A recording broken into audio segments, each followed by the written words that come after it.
Hi all, അസ്സാം വലൈക്കും. Welcome back to my YouTube channel. നമ്മളെവിടെയാണ് പോകുന്നതെന്നായിരിക്കില്ലേ നിങ്ങളിപ്പോൾ ചിന്തിക്കുന്നുണ്ടാകുക. അത് വഴിയേ പറഞ്ഞുതരാം. നമ്മളിന്ന് പുലർച്ചെ എണീറ്റു, 4:30-ക്ക് എണീറ്റു. അപ്പം 4:30-ക്ക് എണീറ്റ് എന്തായാലും റെഡിയായി വരാൻ വേണ്ടിയിട്ട് 6 മണിയായി. അപ്പോൾ അതൊക്കെ കഴിഞ്ഞൊരു 6:30 നമ്മൾ ഇറങ്ങുമ്പോൾ. ഇന്നൊരു ചൊവ്വാഴ്ചയാണ്, ജനുവരി 22 അപ്പം നമ്മൾ 6:30-ക്ക് എണീറ്റ് എവിടെയാണ് പോകുന്നതെന്നല്ലേ? നമ്മൾ നേരെ കണ്ണൂർ റെയിൽവേ സ്റ്റേഷനിലോട്ടാണ് പോകുന്നത്. അപ്പം നമ്മളുടെ ട്രെയിന് 7:40-നാണ്. അപ്പോൾ നമ്മൾ 6:30-ക്ക് അവിടെ നിന്ന് ഇറങ്ങി. രാവിലെ ആയതുകൊണ്ട് വലിയ ബ്ലോക്കും കാര്യങ്ങളൊന്നും ഉണ്ടാവില്ല. നമ്മൾ അരമണിക്കൂർ കൊണ്ട് എന്തായാലും അവിടെ എത്തും. നമ്മൾ മാത്രമല്ല പോകുന്നത്, നൻസിക്കാൻ്റെ സിസ്റ്ററും അവളുടെ മോനും പോകുന്നുണ്ട്. അപ്പോൾ അവർ അവിടെ റെയിൽവേ സ്റ്റേഷനിൽ ജോയിൻ ചെയ്യാമെന്നാണ് പറഞ്ഞത്. അവരവിടെ എത്തുമെന്ന് പറഞ്ഞു. വിളിച്ചപ്പം ബസ്സിലാണ് ഉള്ളതെന്നാണ് പറഞ്ഞത്. അപ്പം നിങ്ങൾ ചിന്തിക്കും, ഇവരെല്ലാവരും കൂടിയായിട്ട് ഇപ്പോൾ എവിടെയാണ് പോകുന്നത്, എന്താവശ്യത്തിനാണ് പോകുന്നതെന്നല്ലേ? അതൊക്കെ വഴിയെ പറഞ്ഞുതരാം. അപ്പം രാവിലെ ആയതുകൊണ്ട് നല്ലൊരു ക്ലൈമറ്റ്, നല്ല തണുപ്പുണ്ടായിരുന്നു. നമ്മുടെ ജനുവരി മാസം ഓൾറെഡി നല്ല തണുപ്പുണ്ട്. അപ്പോൾ ഭയങ്കര തണുത്ത കാറ്റായിരുന്നു. ജാക്കറ്റൊക്കെ ഇട്ടിട്ടാണ് പോയത്, കാരണം നല്ല തണുപ്പുണ്ടായിരുന്നു. അത്യാവശ്യം രാവിലെ നല്ല തണുപ്പാണ്, പക്ഷേ ഉച്ചയാകുമ്പോഴത്തേക്ക് നല്ല ചൂടുമുണ്ട്. നമ്മൾ കണ്ണൂരെല്ലാം. ഞാനിത് ജനുവരി 22-ന് എടുത്ത വീഡിയോ ഉണ്ട് പറഞ്ഞല്ലോ. അപ്പം ഇതിപ്പോൾ ഫെബ്രുവരി ആയി. അപ്പോൾ ഏകദേശം ഒരു 2 ആഴ്ചൻ്റെ ഗ്യാപ്പ് വന്നു. ഇത് എടുത്ത് വെച്ചിട്ട് കുറേ ആയില്ലേ. അത് ഒന്ന് എഡിറ്റ് ചെയ്യാനും വോയിസ് കൊടുക്കാനും ഒക്കെ ഒരു ടൈം വേണ്ടി വന്നുകൊണ്ട് അപ്പോൾ അതിന് മെനക്കെടാൻ കുറച്ച് സമയം കിട്ടിയില്ല. അതുകൊണ്ടാണ് ഇത്ര ലേറ്റ് ആയത്. നമ്മൾ പോകുന്നത് കണ്ണൂരിൽ നിന്ന് സ്റ്റാർട്ട് ചെയ്യുന്ന ട്രെയിനിലാണ്. ലോക്കൽ പാസഞ്ചർ ട്രെയിനാണ് പോകുന്നത്. അത് കണ്ണൂരിൽ നിന്ന് സ്റ്റാർട്ട് ചെയ്യുന്നതാണ്. 7:40 ട്രെയിനിൻ്റെ ടൈം. അപ്പോൾ അവിടെ ഓൾറെഡി വണ്ടി അവിടെ നിർത്തിയിട്ടിട്ടുണ്ടായിരുന്നു. ഷാനു ഇപ്പോൾ അവിടെ എത്തിയെന്ന് പറഞ്ഞു വിളിച്ചിട്ട്. നമ്മൾ അങ്ങോട്ടേക്ക് പോയിക്കൊണ്ടിരിക്കുകയാണ്. പിന്നെ അത് കണ്ണൂർ ടു മംഗലാപുരം വരെയുള്ള ലോക്കൽ പാസഞ്ചറാണ് എനിക്ക് തോന്നുന്നത്. അത് അവിടെയുള്ള നമ്മൾ പോകുന്നത് വർക്കിംഗ് ഡേ ആണല്ലോ, ചൊവ്വാഴ്ചയാണ് പോകുന്നത്. അപ്പം സ്കൂൾ, കോളേജ്, പിന്നെ ഓരോ ജോലികൾക്കായിട്ട് പോകുന്ന ആൾക്കാർക്ക് അവർക്കൊക്കെ വേണ്ടിയിട്ടുള്ള ട്രെയിനായിരിക്കണം. അത് ഡെയിലി ഉള്ളതാണ്. അതെല്ലാ സ്റ്റേഷനുകളിലും അതിന് സ്റ്റോപ്പുണ്ട്. അപ്പോൾ നമ്മൾ റെയിൽവേ സ്റ്റേഷനിലെത്തി. നൻസിക്ക വണ്ടി പാർക്ക് ചെയ്യാൻ പോയി. നമ്മളവിടെ ഇറങ്ങി നടക്കുകയാണ്. ഷാനു മോനും അവിടെ നിൽക്കുന്നുണ്ട്. അവർ ടിക്കറ്റൊക്കെ ഓൾറെഡി എടുത്തിട്ടുണ്ടായിരുന്നു. അപ്പോൾ ടിക്കറ്റൊക്കെയാണിത്. 90 രൂപ എങ്ങാണ്ടാണ് വരുന്നുള്ളൂ നമ്മൾ 3 ആൾക്കാർക്ക്. വീഡിയോ ഒക്കെ ഒന്നും പോസ്റ്റ് ചെയ്യാൻ പറ്റുന്നില്ല, 2 ആളും മുഖന്തിരിക്കുകയാണ് ചെയ്യുന്നത്. പിന്നെ ഞാൻ പറഞ്ഞല്ലോ, ട്രെയിൻ അവിടെ നിർത്തിയിട്ടുണ്ടായിരുന്നു. അപ്പോൾ നമ്മൾ ആ പ്ലാറ്റ്ഫോമിലേക്കാണ് പോയിക്കൊണ്ടിരിക്കുന്നത്. സെക്കൻഡ് പ്ലാറ്റ്ഫോമാണ്. അപ്പോൾ നമ്മൾ അങ്ങോട്ടേക്ക് പോയിക്കൊണ്ടിരിക്കുകയാണ്. അപ്പോൾ നമ്മളോട് പോകുമ്പോൾ ട്രെയിൻ ഒക്കെ വിൻഡോ ഒക്കെ ക്ലോസ് ചെയ്ത് വെച്ചിട്ടുണ്ടായിരുന്നു, കാരണം സ്റ്റാർട്ട് ചെയ്യാൻ പോകുന്നില്ല. നമ്മൾ പോയിട്ടാണ് അതൊക്കെ ഓപ്പൺ ചെയ്തത്. പെൻസിക്ക് വണ്ടി പാർക്ക് ചെയ്ത് വേറെ വഴിയിലൂടെ എങ്ങാണ്ട് വരുന്നുണ്ടായിരുന്നു.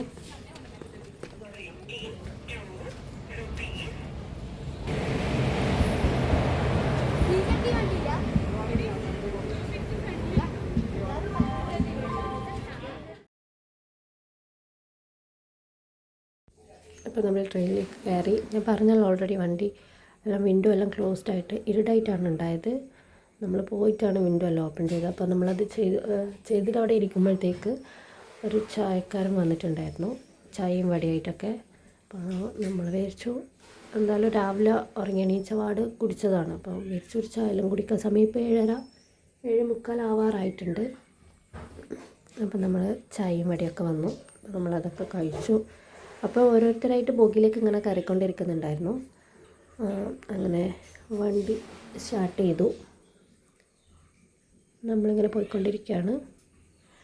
എല്ലാ സ്റ്റേഷനുകളിലും നിർത്തിയിട്ടുണ്ട്. അപ്പോൾ എല്ലാ സ്റ്റേഷനുകളിലും ഇങ്ങനെ ഒരുപാട് ആൾക്കാരായിട്ട് ഇങ്ങനെ നിൽക്കുന്നുണ്ടായിരുന്നു. ഞാൻ പറഞ്ഞ പോലെ തന്നെ കോളേജിലും പണിക്ക് പോകുന്ന ആൾക്കാരും എല്ലാം ആയിട്ട് അങ്ങനെ നിൽക്കുന്നുണ്ടായിരുന്നു. നല്ല രസമുണ്ടായിരുന്നു അതിൽ കാണാൻ വേണ്ടിയിട്ട്. അപ്പോൾ ഞാൻ കുറച്ച് വീഡിയോസ് അങ്ങനെയാക്കി എടുത്തിട്ടുണ്ട്. അപ്പോൾ ഇത്ര നേരമായിട്ട് ഞാൻ എവിടെയാണ് പോകുന്നതെന്ന് പറഞ്ഞിട്ടുണ്ടായിട്ടില്ലല്ലോ. ഞങ്ങളിപ്പം പോകുന്നത് മംഗലാപുരത്തുള്ള ഏനപ്പോയ എന്ന് പറഞ്ഞ ഡെൻ്റൽ കോളേജിലേക്കാണ്. അപ്പം മംഗലാപുരമല്ല ഇറങ്ങേണ്ടത്, ഉള്ളാളാണ് ഇറങ്ങേണ്ടത്. ഉള്ളാൾ ഇറങ്ങിയിട്ട് അവിടുന്ന് വണ്ടി പിടിച്ച് പോവുകയാണ് വേണ്ടത്. അവിടെ ബസ്സും കാര്യങ്ങളൊക്കെ ഉണ്ട്. അത് ട്രാൻസ്പോർട്ടല്ല, സാധാരണ ബസ്സല്ല, ടൂറിസ്റ്റ് ബസ് എങ്ങാണ്ടാണ് അത്. പക്ഷേങ്കിൽ അവരിങ്ങനെ ആളെ പഠിക്കുകയാണ് ചെയ്യുന്നത് അവിടുന്ന്. അപ്പം അങ്ങനെ ആ ബസ് കയറിയിട്ടാണ് നമ്മൾ പോയിക്കൊണ്ടിരുന്നത്. ട്രെയിനിൽ കയറിയ പാട് പിള്ളേർക്ക് പിന്നെ വേറെ എന്നാ വേണ്ടേ, ഫോണും എടുത്തിട്ട് കളിയായി. അവരിങ്ങനെ ഫോണിൽ കളിച്ചുകൊണ്ടിരുന്നു, നമ്മളിങ്ങനെ വർത്തമാനം പറഞ്ഞുകൊണ്ടിരുന്നു. ഞാനും പെൻസിക്ക് ഷാനും കൂടി ഒരുപാട് നേരം വർത്തമാനം പറഞ്ഞിരുന്നു. പിന്നെ ഇങ്ങനെ ഓരോ സ്റ്റേഷനിൽ അതിങ്ങനെ നിർത്തുന്നുണ്ടായിരുന്നു.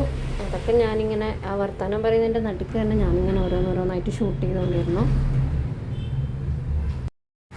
അതിൻ്റെ നടുക്ക് തന്നെ റാഷിനെ കൊണ്ട് കുറച്ച് കോമഡിയൊക്കെ ഉണ്ടായിരുന്നു. ഞാൻ അതൊന്നും വീഡിയോ എടുത്തിട്ടില്ല, വീഡിയോ എടുക്കാൻ പറ്റിയില്ല. അതിൻ്റെ നടുക്ക് പിന്നെ ഓന് ഈ നമ്മളെ ബർത്ത് ഉണ്ടാവുമല്ലോ മുകളിൽ, അപ്പർ ബർത്ത്, അതിൻ്റെ മുകളിൽ കയറണം എന്ന് പറഞ്ഞിട്ട് അതിൻ്റെ മുകളിൽ കയറി തൂങ്ങി ആടുന്നെല്ലാം ഉണ്ടായിരുന്നു. ഒരു കോമഡി തന്നെയായിരുന്നു. കുറേ അവിടെ ഇരിക്കുന്ന ആൾക്കാരെല്ലാം ചിരിച്ച് അവസാനം പൊക്കിയെടുത്തിട്ട് അവന് കയറാൻ പറ്റുമെന്ന് ചോദിച്ചിട്ട് അവൻ കയറാൻ നോക്കിയതാണ്. പക്ഷേങ്കിൽ ഓനവിടുന്ന് തൂങ്ങി ആടിപ്പോയി. അപ്പം വേറൊരു പാസഞ്ചർ വന്നിട്ട് എടുത്തിട്ട് അവനെ പൊക്കിയിട്ട് അതിൻ്റെ മുകളിൽ കൊണ്ടുപോയി കിടക്കുകയത്. അതാ ആ കിടന്ന അവസ്ഥയാണിത്. ഞാൻ ഇതിൻ്റെ മുകളിൽ ഉറങ്ങുന്നതെന്ന് പറഞ്ഞിട്ടാണ് കിടന്നത് കയറിയിട്ട്. പിന്നെ നമ്മളിങ്ങനെ പോയിക്കൊണ്ടിരിക്കുമ്പോൾ അവിടെ നമ്മൾ എന്താ പറയുക, ഒട്ടകത്തിനെ കണ്ടിട്ടുണ്ടായിരുന്നു. അവിടെ ബൈക്കിൽ കോട്ട എവിടെയോ ആണെന്ന് നിർത്തിയെന്ന് തോന്നുന്നു. അവിടെ എവിടെയോ ആയപ്പോൾ ഒരു പാർക്കിൻ്റെ സൈഡിൽ അൺഎക്സ്പെക്റ്റഡായിട്ട് കണ്ടതാണ്. കാരണം അവിടെ ഒരു ഒട്ടകത്തിന് നമ്മൾ പ്രതീക്ഷിക്കുന്നില്ലല്ലോ. ഞാൻ പെട്ടെന്ന് വിചാരിച്ചത് പശുവെങ്ങാണ്ടാണെന്ന്. പക്ഷേ എങ്കിൽ നോക്കിയപ്പോഴാണ്, സൂക്ഷിച്ച് നോക്കിയപ്പോൾ അതിന് ഒട്ടകമെന്ന് മനസ്സിലായത്. പക്ഷേ ഒട്ടകത്തിൻ്റെ ഒരു മിനി വേർഷനാണെന്ന് പറയാം. കാരണം സാധാരണ നമ്മൾ കാണുന്ന ഒരു വലിയ ഒട്ടകമൊന്നുമല്ല, ഇതൊരു കുഞ്ഞു ഒട്ടകമാണ്, ശോഷിച്ച ഒട്ടകം എന്ന് വേണമെങ്കിൽ പറയാം. നല്ല രസമുണ്ടായിരുന്നു അതൊക്കെ കണ്ടിങ്ങനെ പോകാൻ വേണ്ടിയിട്ട്. രാവിലെ ആയതുകൊണ്ട് നല്ലൊരു ക്ലൈമറ്റും കൂടിയായിരുന്നു. ഞാൻ ഈ വീഡിയോ ചെയ്യാൻ കാരണം എല്ലാവർക്കും ഒരു ഇൻഫർമേഷൻ ആയിക്കോട്ടെ എന്ന് വിചാരിച്ചിട്ടാണ്.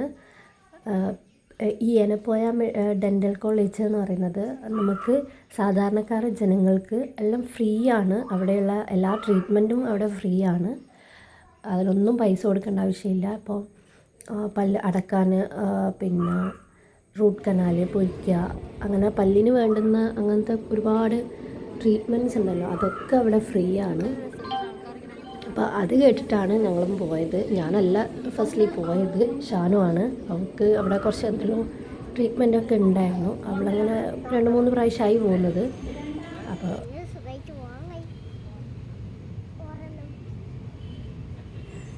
എന്നെ കുറേ വിളിച്ചിട്ടുണ്ടായിരുന്നു. അപ്പോൾ ഞാൻ പോവാത്ത കാരണം വെച്ചാൽ ഒന്നാമത് മെനക്കെട്ട് പോകണ്ടേന്ന് കരുതിയിട്ടാണ്. പിന്നെ പോക്ക് വരവ് സമയം ഒരു ദിവസം അങ്ങനെ തന്നെ പോകും പോയി വരുമ്പോഴത്തേക്ക്. അപ്പോൾ പിന്നെ വിചാരിച്ചു നാട്ടിൽ നമുക്ക് ആ പൈസ കൊടുത്തിട്ട് ചെയ്യാമല്ലോ എന്ന് വിചാരിച്ചു. പക്ഷെ അങ്ങനെയൊന്നല്ല. കാരണം നാട്ടിലിപ്പോൾ നമ്മളിപ്പോൾ ഒരു പല്ലടക്കണമെങ്കിലോ അല്ലെങ്കിൽ റൂട്ട് കനാൽ ചെയ്യണമെങ്കിലോ എത്രയോ പൈസ കൊടുക്കേണ്ടി വരുന്നുണ്ട്. അപ്പം അത് പിന്നെ സംബന്ധിച്ച് നോക്കുമ്പോൾ നമുക്ക് ഈ പോക്കുവരവിൻ്റെ ഒരു ചിലവ് അപ്പോൾ ഒരാൾക്ക് 30 രൂപ എങ്ങാണ്ടാണ്, ഇവിടെ 90 എടുത്തത്. അപ്പോൾ ഒരാൾക്ക് 30 രൂപ എങ്ങാണ്ടാണ് ടിക്കറ്റ് ചാർജ് വരുന്നത് അങ്ങോട്ടേക്ക് പോകാൻ. തിരിച്ചു വരുമ്പോൾ നമ്മൾ മംഗലാപുരത്തു നിന്നാണ് കയറിയത്. കാരണം ലോക്കൽ ട്രെയിൻ ആ ഒരു ടൈമിലില്ല. അവിടെയുള്ള കുട്ടികളാണ് ഇത് നോക്കുന്നത്, ട്രീറ്റ്മെൻറ്റും കാര്യങ്ങളൊക്കെ ചെയ്യുന്നത്. അവർ പഠിക്കുന്നതിൻ്റെ ഭാഗമായിട്ട് ചെയ്യുന്നത്, അതുകൊണ്ടാണ് ഫ്രീ ആയിട്ട് കിട്ടുന്നതെന്ന് വിചാരിക്കുന്നു. വേറെ എന്താ കാരണം എന്നൊന്നും അറിയില്ല. പിന്നെ എല്ലാം അവിടെ ഫ്രീ ആണ്.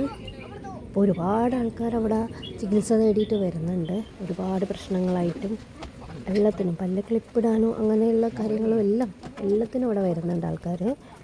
അത്രയും കഷ്ടപ്പെട്ടിട്ട് വരുന്നത്. അപ്പോൾ അത്രയും പൈസ നമുക്ക് ലാഭിക്കാം. പോയാലും പോലെ നമുക്കൊരു അന്നത്തെ ദിവസം ഒരു 200-300 റുപ്യ ഒരാൾക്ക് പോയാൽ ഇപ്പോൾ ചിലവുണ്ടാവും. ഭക്ഷണം കഴിക്കുന്നതടക്കം നല്ല റേറ്റ് ഉണ്ടാവും. അപ്പോൾ നാട്ടിലിപ്പോൾ ഒരു ക്ലിപ്പിടാനൊക്കെ അങ്ങനെ 15, 18, 20 ഇപ്പോൾ എത്രയാണെന്നറിയില്ല, അങ്ങനെയൊക്കെ റേറ്റ് വരുന്നുണ്ട്. അപ്പം ഇതൊക്കെ അവിടെ ഫ്രീ ആയിട്ട് ചെയ്യാമെന്ന് പറഞ്ഞാൽ നമുക്ക് അത്രയും ഉപകാരമല്ലേ ഇന്നത്തെ കാലത്ത്. അപ്പോൾ അതാണ് ഞാൻ വീഡിയോ ചെയ്യാമെന്ന് വിചാരിച്ചത്. ഒരുപാട് പേർക്ക് അറിയാവുന്ന ആൾക്കാരുണ്ടാവും. ഇവിടെ അപ്പം ട്രീറ്റ്മെൻറ്റ് എടുക്കുന്ന ആൾക്കാരുണ്ടാവും. അറിയാത്ത ആൾക്ക് വേണ്ടിയിട്ടുള്ള ഒരു ഇൻഫർമേഷനായിട്ടാണ് ഞാൻ ഈ വീഡിയോ ചെയ്യുന്നത്. ഇപ്പം നമ്മളവിടെ ഉള്ളാളെ എത്തിയിട്ട് ഞാൻ നേരത്തെ പറഞ്ഞല്ലോ അവിടെ ടൂറിസ്റ്റ് ബസ്സുകളാണെന്ന്. അപ്പം അങ്ങനെ ബസ് കയറി 20 രൂപയാണ് ഒരാൾക്ക്. പക്ഷേങ്കിൽ ഇവർ നമ്മളോട് 30 രൂപ വാങ്ങിച്ചിട്ടുണ്ടായിരുന്നു. ഷാനു പറഞ്ഞത് കഴിഞ്ഞ പ്രാവശ്യം പോയപ്പം വരെ 20 രൂപയാണ്, വേറെ വണ്ടിയൊക്കെ 20 രൂപയാണ്. അപ്പോൾ ഇയാൾ എന്തുകൊണ്ടാണ് 30 രൂപ വാങ്ങിച്ചതെന്നറിയില്ല. അവിടെയുള്ള ബിൽഡിങ്ങുകളൊക്കെ അടിപൊളിയാണ്, കാരണം അവർ അടിപൊളിയായിട്ട് അതൊക്കെ മെയിൻറ്റെയിൻ ചെയ്തിട്ട് വരുന്നുണ്ട്. അപ്പോൾ നമ്മളിപ്പം ഫസ്റ്റ് പോകുന്നത് എഗ്ഡേ ഹോസ്പിറ്റലിലേക്കാണ്. അതായത് അവിടെ ഏതെല്ലോ സ്ഥലങ്ങളിലൊക്കെ സ്റ്റോപ്പ് ഉണ്ടെന്ന് തോന്നുന്നു. നമ്മളത് 2ാമത്തെ സ്ഥലമാണ് വരുന്നത്. എഗ്ഡേ ഹോസ്പിറ്റലും എനിക്ക് ആ ഒരു പേരറിയാം. എൻ്റെ കാരണവരൊക്കെ പണ്ട് കാണിക്കാൻ വേണ്ടിയിട്ട് അവിടെ പോയിട്ടുണ്ടായിരുന്നു. അവിടെ ഫ്രീ ആണോ എന്ന് എനിക്ക് അത്രയ്ക്ക് ഓർമ്മയില്ല. അത് നല്ല ഹോസ്പിറ്റലാണ്. ഇതാ കാണുന്നില്ല, ഇതാണ് ആ ഹോസ്പിറ്റൽ. അടിപൊളിയാണ്. ഹോസ്പിറ്റലാണെന്നൊന്നും കണ്ടാൽ ആരും പറയില്ല, കാരണം ശരിക്കും ഒരു ഹെറിറ്റേജ് ഹോട്ടൽ പോലെയുണ്ട് താമസിക്കുന്നത്. നമ്മളിപ്പോൾ ടൂറിസ്റ്റിനൊക്കെ പോയി കഴിഞ്ഞാൽ നല്ല നല്ല വലിയ വലിയ ടീംസിനൊക്കെ VIP ഒക്കെ താമസിക്കുന്ന പോലത്തെ വലിയ ഹോട്ടൽ പോലെ എനിക്ക് തോന്നിയത്. ഫുള്ള് ഗാർഡനിങ് എല്ലാം ചെയ്തിട്ട് അടിപൊളിയാക്കി വെച്ചിട്ടുണ്ട്, നമ്മൾ സിനിമയിലൊക്കെ കാണുന്ന പോലെ. അപ്പോൾ ഞാൻ അവിടെ ഇറങ്ങിയിട്ട് ഞാൻ കുറച്ച് വീഡിയോസൊക്കെ എടുത്തു. നല്ല ഭംഗി കണ്ടിട്ട്. ഇത് ഒരു ഹോസ്പിറ്റലാണെന്ന് പറഞ്ഞാൽ ആരും വിശ്വസിക്കില്ല, കാരണം അത്രയ്ക്ക് അടിപൊളിയായിട്ടാണ് അവരത് ഡിസൈൻ ചെയ്തത്. അതുപോലെ തന്നെയാണ് ഏനപ്പോയയും ആ ഡെൻ്റൽ കോളേജും നല്ല അടിപൊളിയാക്കിയിട്ട് അവർ ചെയ്തിട്ടുണ്ട്. പിന്നെ ഒരു ഡെൻ്റൽ കോളേജ് അല്ലെങ്കിൽ ഒരു ആശുപത്രി എന്ന് പറഞ്ഞാലൊന്നും ആരും വിശ്വസിക്കില്ല, അത്രയ്ക്കും ഭംഗിയിലാണ് ഇത് ചെയ്തു വെച്ചിരിക്കുന്നത്. നമ്മുടെ നാട്ടിലെ ആശുപത്രിയൊക്കെ ഇതൊക്കെ വെച്ച് നമ്മുടെ നാട്ടിലെ ആശുപത്രിയൊക്കെ വെച്ച് നോക്കുമ്പോൾ ഒന്നുമല്ല നമ്മുടെ നാട്ടിലെ ആശുപത്രിയൊന്നും. പിന്നെ നല്ല അടിപൊളി കണ്ടുകൊണ്ടാണ് ഞാനിതൊക്കെ വീഡിയോ എടുത്തത്. പിന്നെ ഇനി നേരെ പോകുന്നത് നമ്മളെ ഏനപ്പോയിലേക്കാണ്. അപ്പോൾ നമ്മൾ ഏനപ്പോയിലേക്ക് എത്തിയിട്ടുണ്ട്. അപ്പോൾ നമ്മൾ ഉള്ളിൽ ആദ്യം കയറിയില്ല, അതിന് മുന്നേ നമ്മൾ ഫുഡ് കഴിക്കാൻ വേണ്ടി പോയി. കാരണം നമ്മൾ രാവിലെ നാസ്തയൊന്നും കഴിച്ചിട്ടുണ്ടായില്ലല്ലോ. ഇപ്പോൾ ഏകദേശം സമയം 10:30 മണിയൊക്കെ കഴിഞ്ഞു. അപ്പം ഷാനുക്ക് അപ്പോയിൻമെൻറ്റ് പറഞ്ഞത് 10:30 മണിയാണ്. അപ്പോൾ നമ്മൾ കഴിച്ചിട്ട് വേഗം പോകാമെന്ന് കരുതി. അങ്ങനെ നമ്മൾ അടുത്തുള്ളൊരു ഹോട്ടലിൽ കയറി നമ്മൾ ഫുഡിന് ഓർഡർ കൊടുത്തു. പൂരിയും ബാജിയാണ് ഞങ്ങൾ കൊടുത്തത്. അവൾ പൊറോട്ടയും കടലക്കറിയാണ് കൊടുത്തത്. അവൾക്ക് അപ്പോയിൻമെൻറ്റ് ഉള്ളതുകൊണ്ട് അപ്പോൾ നമ്മൾ പെട്ടെന്ന് തന്നെ കഴിച്ചിട്ട് ഇറങ്ങി. പിന്നെ നമ്മളവിടെ രജിസ്ട്രേഷൻ എടുക്കാൻ വേണ്ടി പോയി, കാരണം പുതുതായി വരുന്ന ആൾക്കാർക്ക് രജിസ്റ്റർ ചെയ്യണം. അപ്പോൾ ആധാർ കാർഡും പിന്നെ ഫോൺ നമ്പറും നമ്മളെ പേരും ഒക്കെയാണ് പറഞ്ഞു കൊടുക്കേണ്ടത്. അപ്പോൾ അവർ കാർഡൊക്കെ തരും. അവിടെ മലയാളത്തിലൊക്കെയാണ് എഴുതിയിട്ടുള്ളത്, കാരണം അയൽവക്കത്തെ സംസ്ഥാനം ആയതുകൊണ്ടായിരിക്കും. കൂടുതലും മലയാളികളാണെന്ന് തോന്നുന്നു അവിടെ വരുന്നത്. അവിടെ പഠിക്കുന്ന കുട്ടികളൊക്കെയും മലയാളികൾ തന്നെയാണ്, പകുതിയിലധികവും മലയാളികൾ തന്നെയാണ്. ഞാൻ കൺസൾട്ട് ചെയ്ത ഡോക്ടർ കുട്ടികളൊക്കെ സ്റ്റുഡൻസൊക്കെ മലയാളികൾ തന്നെയാണ്. നല്ല ഒരു എക്സ്പീരിയൻസ് തന്നെയായിരുന്നു അവിടെ. നല്ല ട്രീറ്റ്മെൻറ്റും കാര്യങ്ങളൊക്കെ പക്കയാണ്. സ്റ്റുഡൻസിൻ്റെ പെരുമാറ്റമായാലും അവരുടെ ഇതൊക്കെ അടിപൊളിയാണ്. എനിക്കൊരു നല്ല അഭിപ്രായമാണ് കേട്ടോ. അപ്പോൾ വീണ്ടും പോകാൻ പറഞ്ഞിട്ടുണ്ട്. എനിക്കിനിപ്പോൾ മാർച്ചിലാണ് അവർ ഡേറ്റ് പറഞ്ഞിട്ടുള്ളത്.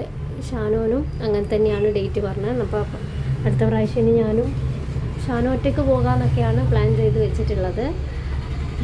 ഒരുപാട് ആൾക്കാർ അവിടെ ട്രീറ്റ്മെൻറ്റായിട്ട് വരുന്നുണ്ട് കേട്ടോ. എല്ലാം ഫ്രീ ആണെന്ന് പറയുമ്പോൾ നമുക്കിപ്പോൾ ഒരു റൂട്ട് കനാലിനൊക്കെ ഇപ്പോൾ നമ്മുടെ നാട്ടിൽ 3000-4000 ഒക്കെ വരുന്നുണ്ടല്ലോ. അപ്പോൾ അതൊക്കെ ഫ്രീ ആയിട്ട് ചെയ്യാമെന്ന് പറഞ്ഞു കഴിഞ്ഞാൽ നമുക്ക് എത്രയോ പൈസൻ്റെ ലാഭമല്ലേ അത് ഉണ്ടാക്കുന്നത്. ഒരു 200-300 നമ്മൾ ചിലവാക്കി കഴിഞ്ഞാൽ നമുക്ക് ആ ഒരു 4000 രൂപ വരെ സേവ് ചെയ്യാമെന്ന് വെച്ച് കഴിഞ്ഞാൽ അതൊരിതല്ലേ. പിന്നെ ചെയ്യുന്നതൊക്കെ സ്റ്റുഡൻസ് തന്നെയാണ് ചെയ്യുന്നത്. അതിലൊന്നും പ്രശ്നമൊന്നുമില്ല, എല്ലാം കറക്റ്റായിട്ട് ചെയ്യുന്നുണ്ട്. അപ്പം ഇനി ഇതുപോലുള്ള ട്രീറ്റ്മെൻറ്റ് ആവശ്യമുള്ള ആൾക്കാർക്ക് അങ്ങോട്ടേക്ക് പോകാം. ഞാൻ അതിന് വേണ്ടിയാണ് ഈ വീഡിയോ ചെയ്യുന്നത് തന്നെ. ആർക്കെങ്കിലും അറിയാം, പൈസൻ്റെ ബുദ്ധിമുട്ടുള്ളത് കൊണ്ട് പല്ലിന് ട്രീറ്റ്മെൻറ്റ് ചെയ്യാൻ പറ്റാണ്ട് നിൽക്കുന്ന കുറേ ആൾക്കാരുണ്ടാകും. അപ്പോൾ അവർക്കൊക്കെ ഉപകാരമായിക്കോട്ടെ എന്ന് കരുതിയിട്ടാണ് ഞാൻ ഇങ്ങനൊരു വീഡിയോ ചെയ്യാമെന്ന് വിചാരിച്ചത്. അപ്പോൾ നല്ല ഒരു എക്സ്പീരിയൻസ് ആണ് എനിക്കുണ്ടായ. ഫസ്റ്റ് പോക്ക് തന്നെ എനിക്കുണ്ടായത് നല്ലൊരു എക്സ്പീരിയൻസ് ആണ്. ഇനിയിപ്പം എൻ്റെ ഉമ്മാനെല്ലാം കൂട്ടിയിട്ടൊക്കെ പോകാനുണ്ട്. കുറേ ആൾക്കാരോട് ഞാൻ പറഞ്ഞു വെച്ചിട്ടുണ്ട് ഇങ്ങനെ ഒരു സംഭവം ഉണ്ട്. അപ്പോൾ എല്ലാവരും ഫ്രീ ആണെന്നൊക്കെ കേട്ടപ്പം പോകാമെന്നുള്ള നിലക്കാണ് എല്ലാവരും നിൽക്കുന്നത്. അപ്പം നിങ്ങളുടെ ഫ്രണ്ട്സോ റിലേറ്റീവ്സോ ആരെങ്കിലും ഇങ്ങനെ ട്രീറ്റ്മെൻറ്റ് ചെയ്യാൻ വേണ്ടി ക്യാഷ് ഇല്ലാതെയോ അല്ലെങ്കിൽ ക്യാഷ് ഇല്ലാതെ ബുദ്ധിമുട്ടുന്ന ഒരുപാട് ആൾക്കാരുണ്ടാവും, ഒന്നും ചെയ്യാതെ വെച്ചിരിക്കുന്ന ആൾക്കാരുണ്ടാവും. അപ്പോൾ അവർക്കൊക്കെ ഒരു ഉപകാരം ആയിക്കോട്ടെ എന്ന് വെച്ചിട്ട് ജസ്റ്റ് നിങ്ങൾക്കല്ലെങ്കിൽ നിങ്ങളുടെ ഫ്രണ്ട്സിനായിരിക്കെങ്കിലും ആവശ്യമുണ്ടെങ്കിൽ അവർക്കൊക്കെ ഈ വീഡിയോ ഒന്ന് ഷെയർ ചെയ്ത് കൊടുക്കുക. പിന്നെ നമ്മളവിടെ ട്രീറ്റ്മെൻറ്റ് വേണ്ടിയിട്ട് പോയി. അപ്പോൾ ഞാൻ ഫസ്റ്റ് രജിസ്ട്രേഷൻ കാർഡ് എടുത്ത് പിന്നെ ഫസ്റ്റ് റൂമിൽ പോകാൻ പറഞ്ഞു. അപ്പം നമ്മൾ 1-ാം നമ്പർ റൂമിൽ പോയി. അവിടെ നിന്ന് അവരെ കൺസൾട്ട് ചെയ്തതിന് ശേഷം 2-ാം നമ്പറിലേക്ക് പോകാൻ പറഞ്ഞു. ഷാനു അവിടെയാണ് ട്രീറ്റ്മെൻറ്റ് ചെയ്തുകൊണ്ടിരിക്കുന്നത്. അപ്പോൾ അവിടെ എത്തി കുറച്ച് ആ കാർഡൊക്കെ കാണിച്ചിട്ട് അവരെ കുറച്ച് നേരം വെയിറ്റ് ചെയ്യാൻ പറഞ്ഞു. അങ്ങനെ വെയിറ്റ് ചെയ്ത് പിന്നെ എന്നെ വിളിച്ചു. എൻ്റെ ട്രീറ്റ്മെൻറ്റൊക്കെ പെട്ടെന്ന് കഴിഞ്ഞിട്ടുണ്ടായിരുന്നു. പിന്നെ എനിക്ക് ഡേറ്റ് തരിക ചെയ്ത് മാർച്ചിലേക്ക് വരണം എന്ന് പറഞ്ഞിട്ട്. അപ്പം പിന്നെ ഷാൻ്റെത് തീരാൻ കുറച്ചും കൂടി ടൈം, ഒരു അരമണിക്കൂറും കൂടി ആവശ്യമാണെന്ന് പറഞ്ഞപ്പോൾ നമ്മളവിടെ ഇരുന്നു. ഞാൻ വെറുതെ ഒന്ന് ചുറ്റിക്കറങ്ങിയിട്ടെല്ലാം വന്നു. അവിടെയുള്ള ഏതൊക്കെയാണ് റൂംസ് ഉള്ളത് എന്നൊക്കെ ഞാൻ നോക്കി. അപ്പോൾ കുട്ടികളതൊക്കെ ഉണ്ട്, കുട്ടികൾക്കൊക്കെ ചെയ്യുന്നതുണ്ട്. അപ്പം കുറച്ച് കഴിഞ്ഞപ്പോൾ ഷാനുവും വന്നു. പിന്നെ നമ്മളവിടെ നിന്ന് ഇറങ്ങിക്കഴിയുമ്പോഴത്തേക്കിനെ 2 മണിയൊക്കെ കഴിഞ്ഞു നമ്മൾ ഇറങ്ങുമ്പോഴത്തേക്ക്. എന്നിട്ട് നമ്മൾ നേരെ ഭക്ഷണം കഴിക്കാൻ പോയി. അവിടെയുള്ളൊരു ഹോട്ടലിലേക്കാണ് പോയത്. ബിരിയാണിയാണ് ഓർഡർ ചെയ്തത്. ബിരിയാണി എനിക്ക് പുറത്ത് പോയി കഴിക്കാൻ വലിയ താല്പര്യമില്ല. കാരണം നമ്മളെ നാട്ടിലുള്ള ബിരിയാണി കഴിച്ച് ശീലിച്ചവർക്ക് പുറത്തുള്ള ബിരിയാണി ഇങ്ങനെ പെട്ടെന്ന് പിടിക്കണമെന്നില്ല. എനിക്കൊരനുഭവം ഉണ്ടായതുകൊണ്ട് ഞാൻ പിന്നെ പുറത്ത് പോയി കഴിക്കാറില്ല. പക്ഷേങ്കിൽ ഇത് നല്ല ബിരിയാണിയാണെന്ന് ഷാനു പറഞ്ഞതുകൊണ്ട്, അവൾ മുന്നേ അവിടെ നിന്ന് കഴിച്ചതുകൊണ്ട് ഞാനും വാങ്ങി കഴിച്ചതാണ്. മോശമില്ല, നല്ല ബിരിയാണി തന്നെയാണ്. നമ്മളടുത്ത് എത്തിയിട്ടില്ലെങ്കിലും നല്ല ബിരിയാണി തന്നെയാണ്. പിന്നെ അത് കഴിഞ്ഞപ്പോഴത്തേക്ക് നമുക്ക് പോകേണ്ട ബസ് വന്നു. അപ്പോൾ ഇത് മംഗലാപുരം സെൻട്രൽ റെയിൽവേ സ്റ്റേഷനിലേക്കുള്ള ബസ്സാണ്. നമ്മൾ ആ ബസ്സിൽ കയറിയിരുന്നു. ഏകദേശം ഒരു അരമണിക്കൂർ റെയിൽവേ സ്റ്റേഷനിലേക്ക് ഒരു 10-15 മിനിറ്റോളം ഉണ്ട് ദൂരം. പിന്നെ അവിടെ നമ്മളെ ട്രെയിൻ വരുന്നത് 4:50 ട്രെയിൻ ഉള്ളത്. അപ്പം നമ്മളിപ്പോൾ 2:30 ആയിട്ടേ ഉള്ളൂ നമ്മൾ ഇറങ്ങുമ്പോഴത്തേക്കും. അപ്പോൾ ഇനി അത്രയും സമയമുണ്ട്, എന്ത് ചെയ്യുന്നു ചോദിച്ചപ്പോൾ അതനുസരിച്ച് പറഞ്ഞു നമുക്ക് അവിടെ ഫുട്പാത്ത് ഉണ്ട്, നമുക്ക് ജസ്റ്റ് അവിടെയെല്ലാം ഒന്ന് കറങ്ങിയിട്ട് നിൽക്കാം, അപ്പോഴത്തേക്ക് നമുക്ക് പോകേണ്ട സമയമാവുമല്ലോ എന്ന് പറഞ്ഞു. അങ്ങനെ നമ്മൾ അവിടെ ഇറങ്ങി. അങ്ങനെ പോകുമ്പോൾ നല്ല നല്ല അടിപൊളി വ്യൂസൊക്കെ കണ്ടു കേട്ടോ. കനറ ബാങ്കൊക്കെ നല്ല അടിപൊളിയായിട്ടൊക്കെ കണ്ടു ഞാൻ. അപ്പോൾ അതൊക്കെ ഞാൻ കുറച്ച് വീഡിയോ എടുത്തു. പിന്നെ അവിടെ സ്റ്റോപ്പിൽ ഇറങ്ങിയപ്പം റെയിൽവേ സ്റ്റേഷൻ്റെ അടുത്ത് തന്നെയാണ് നമ്മൾ ഇറങ്ങിയത്. അപ്പോൾ അവിടെ നല്ലൊരു ബിൽഡിങ് ഉണ്ടായിരുന്നു. എന്താണെന്ന് വെച്ചാൽ നമ്മളിപ്പോൾ പാർലമെൻറ്റെല്ലാം പോലെ പെട്ടെന്ന് കണ്ടപ്പോൾ എനിക്ക് പാർലമെൻറ്റൊക്കെയാണ് തോന്നിയത്. അതൊക്കെ പോലെ തോന്നിക്കുന്ന ഒരു മിനി വേർഷൻ എന്ന് വേണമെങ്കിൽ പറയാം. അപ്പോൾ അങ്ങനെ ഒരു സംഭവം കണ്ടു. നമ്മൾ കുറച്ച് നേരം ഒരു പാർക്ക് പോലെ തോന്നിയത്, എന്താ സംഭവം എന്ന് എനിക്ക് മനസ്സിലായിട്ടില്ല.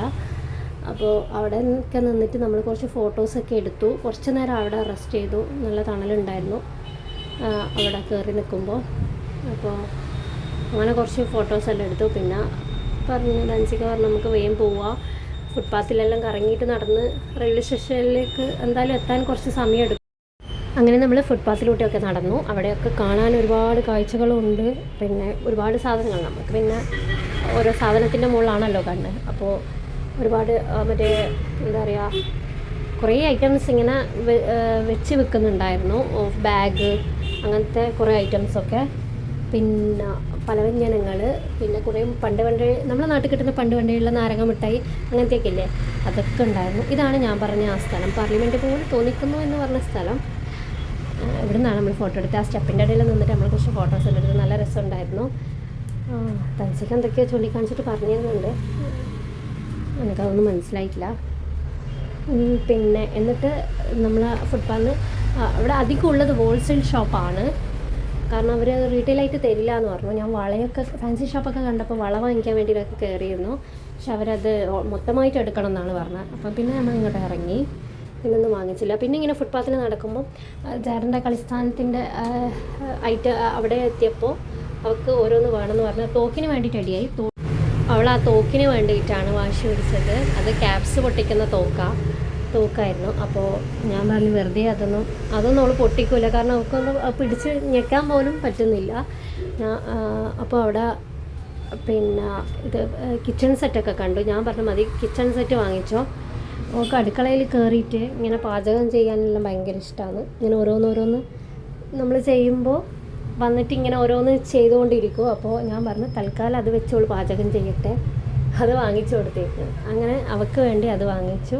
ഇത് കണ്ടില്ലേ, ബാഗെല്ലാം ഉണ്ട് ഇവിടെ, ഒരുപാട് ബാഗും കാര്യങ്ങളെല്ലാം ഉണ്ട്. പക്ഷേ ഇതിൻ്റെയൊക്കെ റേറ്റ് നമ്മളെ നാട്ടിലുള്ളതുമായിട്ട് തട്ടി വെച്ച് നോക്കുമ്പോൾ സെയിം തന്നെയാണ് ഏകദേശം. പിന്നെ എനിക്കത്ര വലിയ വ്യത്യാസം തോന്നിയില്ല. പിന്നെ അവിടെ നിന്നേ വാങ്ങിച്ച് ഇങ്ങോട്ട് കെട്ടിക്കൊണ്ടുവരേണ്ട ആവശ്യമില്ലല്ലോ, നമ്മളെ നാട്ടിൽ നിന്ന് തന്നെ വാങ്ങിച്ചാൽ. നമ്മളെ തലശ്ശേരിയിലൊക്കെ ഇതുപോലെ ഇങ്ങനെ വഴിയോര ചന്തകളിലുണ്ടാവും. അപ്പോൾ അവിടെ നിന്നൊക്കെ ഇതന്നെ ഏകദേശം ഈ റേറ്റ് തന്നെയാണ് ഉള്ളത് നമുക്ക്.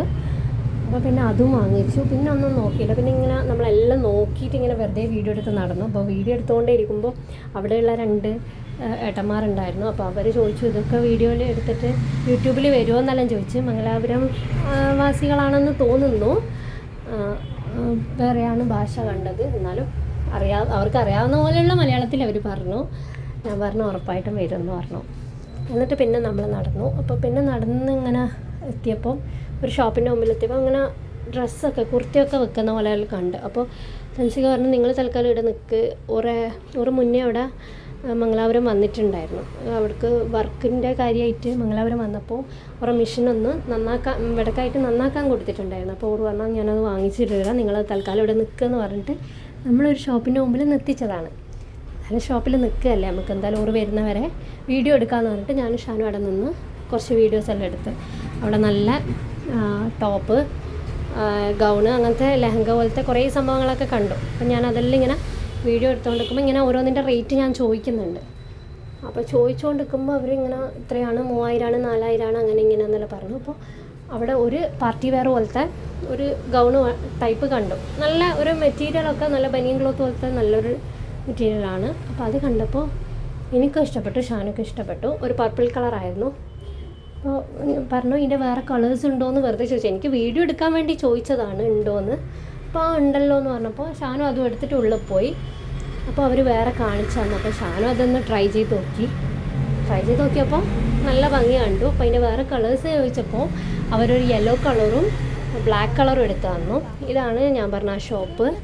ഇതിനെല്ലാണ് 3000 4000 എന്നൊക്കെ പറഞ്ഞത്. അപ്പോൾ നാട്ടിൽ ഇതിൻ്റെ റേറ്റൊക്കെ എങ്ങനെയാണെന്നൊന്നും അറിയില്ല. പിന്നെ എനിക്ക് കുറച്ച് അഫോർഡബിളായിട്ട് തോന്നി ആ ഒരു ഡ്രസ്സ്. അപ്പോൾ നല്ല ഭംഗി തോന്നി. ഞാൻ ബ്ലാക്ക് ഇട്ട് നോക്കി, യെല്ലോ ഇട്ട് നോക്കി, രണ്ടും ഇട്ടപ്പോൾ നല്ല ഭംഗിയുണ്ട്. പക്ഷേങ്കിൽ യെല്ലോ ആണ് കുറച്ചും കൂടി ഒന്ന് എടുത്ത് കാണിക്കുന്നത്. അപ്പോൾ ഞാൻ പറഞ്ഞു എനിക്കിത് ഇഷ്ടപ്പെട്ടു. അപ്പോൾ ഷാനുക്കും ആ പർപ്പിൾ ഇഷ്ടപ്പെട്ടു എന്ന് പറഞ്ഞ് അങ്ങനെ ഞങ്ങൾ 2 പേരും കൂടിയിട്ട് ആ ഡ്രസ്സ് അവിടെ നിന്ന് വാങ്ങിച്ച. തൻസിക്ക വരുമ്പോഴത്തേക്കും നമ്മൾ ഈ ഡ്രസ്സ് വാങ്ങിച്ചിട്ട് നിൽക്കുകയാണ്. തൻസിക്ക പറയുന്നുണ്ട് നിങ്ങൾ ഡ്രസ്സ് വാങ്ങിക്കാൻ ആരാ പറഞ്ഞത്, ഇവിടെ നിൽക്കാനല്ലേ പറഞ്ഞത്. പക്ഷേങ്കിൽ ഞങ്ങൾക്കത് ഇഷ്ടപ്പെട്ടപ്പോൾ പറഞ്ഞു എന്നാൽ എടുത്തോന്ന് പറഞ്ഞു. അപ്പോൾ അതിൻ്റെ റേറ്റ് എന്നുള്ളത് ഞാൻ ആ ഡ്രസ്സ് ലാസ്റ്റ് എടുത്ത് ഇട്ട് വെക്കാം. അപ്പോൾ നിങ്ങളതിൻ്റെ റേറ്റ് ഒന്ന് കമൻറ്റ് ബോക്സിലൊന്ന് കമൻറ്റ് ചെയ്യണം കേട്ടോ. ഏകദേശം എത്ര റേറ്റ് ആവും അതിനെന്നുള്ളത് ആ റേറ്റ് ഞാനിപ്പം പറയുന്നില്ല, കമൻറ്റിൽ നിങ്ങളിട്, ഞാനപ്പം ആ റേറ്റ് പറഞ്ഞു തരാം കേട്ടോ. അപ്പോൾ അങ്ങനെയാണ്. പിന്നെ കുറച്ച് അല്ലറ ചില്ലറ കുട്ടികൾക്കെല്ലാം ഞാൻ നോക്കിയായിരുന്നു. പക്ഷേങ്കിൽ ജെറക്ക് പറ്റിയ ഒന്നുമില്ല. ജെറക്ക് ഞാൻ എടുക്കുന്ന ടൈപ്പ് ഒന്നും ഉണ്ടായിട്ടില്ല. എല്ലാം ഒരു എന്താ പറയുക, ഒരു വേറെ എൻ്റെ ഒരു ഒപ്പീനിയനാണ്. മറ്റുള്ളവർക്ക് ഇഷ്ടപ്പെടുമായിരിക്കും. അങ്ങനെ ചൂട് വരുന്ന ഡ്രസ്സ്, ജോർജറ്റ് അങ്ങനത്തെ മെറ്റീരിയലല്ല, അങ്ങനത്തെ ഒരു ടൈപ്പാണ്. ഞാൻ അങ്ങനത്തെ ടൈപ്പ് എടുക്കലില്ല. അധികവും കോട്ടനാണ് ഞാനവർക്ക് ചൂസ് ചെയ്ത്. കോട്ടൺ ബനിയൻ ടൈപ്പ് അങ്ങനെയുള്ള ആ ഒരു ടൈപ്പാണ്. അധികം ചൂടെടുക്കുന്ന പോലത്തെ ഡ്രസ്സൊന്നും ഞാനധികം വാങ്ങിച്ചു കൊടുക്കാറില്ല. അപ്പോൾ അങ്ങനത്തെ ടൈപ്പൊന്നും അവിടെ ഉണ്ടായിട്ടില്ല. ഞാൻ പറഞ്ഞു വേണ്ടാന്ന്. അപ്പോൾ റാഷിക്കും നോക്കി, റാഷിക്ക് പാൻറ്റും ഷർട്ടെല്ലാം നോക്കിയപ്പോൾ ഷാനുക്കൊന്നും ഇഷ്ടപ്പെട്ടില്ല. അവൾ പറഞ്ഞു നമ്മുടെ നാട്ടിൽ നിന്ന് തന്നെ വാങ്ങിക്കാം, ഇവിടെ അവൾക്ക് ഇഷ്ടപ്പെട്ടതൊന്നും ഉണ്ടായിട്ടില്ല. ഇത് തന്നെ നമുക്ക് എന്തോ ലക്കിക്ക് കിട്ടിയതാണ് ഈ ഡ്രസ്സ്. അങ്ങനെ നമ്മൾ അവിടെ നിന്ന് ഇറങ്ങിയിട്ട് ഒരു ഓട്ടോ പിടിച്ചിട്ട് റെയിൽവേ സ്റ്റേഷനിലോട്ട് പോയി. അവിടെ നിന്ന് ടിക്കറ്റ് എടുത്തു. അവിടെ നിന്ന് സ്റ്റാർട്ട് ചെയ്യുന്ന ട്രെയിൻ തന്നെയാണ്, മംഗലാപുരത്ത് നിന്ന് തന്നെയാണ് സ്റ്റാർട്ട് ചെയ്യുന്നത്. അപ്പോൾ നമ്മൾ ട്രെയിനിൻ്റെ ടൈം വരുന്നത് 4:50. അപ്പോൾ നമ്മൾ ഈ പർച്ചേസും കാര്യങ്ങളൊക്കെ കഴിഞ്ഞിട്ട് 3:40 ആയിട്ടുള്ളൂ. അപ്പോൾ എന്നും സമയം 1 മണിക്കൂർ കിടക്കുന്നുണ്ട്. പിന്നെ വിരിച്ചു മതി, ഇനി എവിടെയും കറങ്ങാനൊന്നും ഇല്ലല്ലോ, ട്രെയിനിൽ തന്നെ പോയിരിക്കാം. പോയിരുന്നത് തന്നെ ഭാഗ്യം. കാരണം നമ്മൾ കയറുമ്പോൾ എല്ലാ സീറ്റും ഏകദേശം ഫുള്ളായിട്ടുണ്ട്. അപ്പോൾ നമ്മൾ പോയപ്പോൾ നമുക്ക് മൂന്നാൾക്കും കണക്കായിട്ട് സീറ്റ് കിട്ടി. ഫാൻസി കോശ അങ്ങനെയൊക്കെ പറഞ്ഞ് അപ്പർ ബർത്തിലേക്ക് കയറി. ഓരവിടെ കിടന്നു. ഓർ പറഞ്ഞു ഞാൻ കിടക്കട്ടെ കുറച്ച്, കാരണം രാവിലെ എണീറ്റിട്ടുണ്ടല്ലോ, അപ്പോൾ ക്ഷീണം ഉണ്ടാവും. നമുക്കും എല്ലാം ക്ഷീണമുണ്ട്. ഞാനും ഒക്കെ ഇങ്ങനെ ഉറക്കം തൂങ്ങുന്നുണ്ട്. പക്ഷെ ജാറിനെ കൊണ്ട് എനിക്ക് ഉറങ്ങാൻ പറ്റുന്നില്ല. ഷാനും ഒരു സൈഡായിട്ട് കിടന്നിട്ട് കുറച്ച് നേരം ഒന്ന് കണ്ണുപോട്ട് എനിക്കൊന്ന് ഉറങ്ങണം എന്നുണ്ട്. പക്ഷേ ഇതിൽ ജാറിനെ കൊണ്ട് എനിക്ക് ഉറങ്ങാനേ പറ്റിയിട്ടില്ല.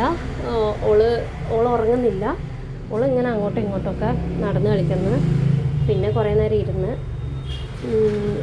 അവിടെ വിൻഡോൻ്റെ അടുത്ത് പോയിട്ട് കുറച്ച് നേരം ഇരുന്നു. അങ്ങനെയൊക്കെ കളിച്ചുകൊണ്ട് പിന്നെ ഞാൻ ഉറങ്ങിയില്ല. അങ്ങനെ നമ്മൾ വീട്ടിലെത്തുമ്പം ഏകദേശം 6:30 വീട്ടിലല്ല, റെയിൽവേ സ്റ്റേഷനിൽ എത്തുമ്പോൾ 6:30 മണിയായി. 6:45 എത്തിന്. 4:50 ട്രെയിന് പുറപ്പെടുന്ന സമയമാകുമ്പോഴത്തേക്കും ബോഗി ഓൾമോസ്റ്റ് ഫുള്ളായിട്ടുണ്ടായിരുന്നു. കാരണം നമ്മൾ ആ ഒരു ടൈം വന്നിട്ടുണ്ടായിട്ടില്ലെങ്കിൽ നമുക്ക് സീറ്റേ ഉണ്ടാവില്ല. അപ്പോൾ നമുക്ക് സീറ്റ് കിട്ടി എന്നുള്ള സമാധാനത്തിൽ പോകാൻ പറ്റിയത് ആ 1 മണിക്കൂർ മുന്നേ വന്നുകൊണ്ടാണ്. 1 മണിക്കൂർ മുന്നേ വന്നിട്ട് വരെ അങ്ങനെ ഞങ്ങൾ അവിടെ നിന്ന് ഇറങ്ങി വീട്ടിലേക്ക് എത്തി. അപ്പോൾ അത്രയേ ഉള്ളൂ. എൻ്റെ വീഡിയോ ഇഷ്ടപ്പെട്ടാൽ ലൈക്ക് ചെയ്യുക, ഷെയർ ചെയ്യുക, സബ്സ്ക്രൈബ് ചെയ്യുക. Thank you for watching.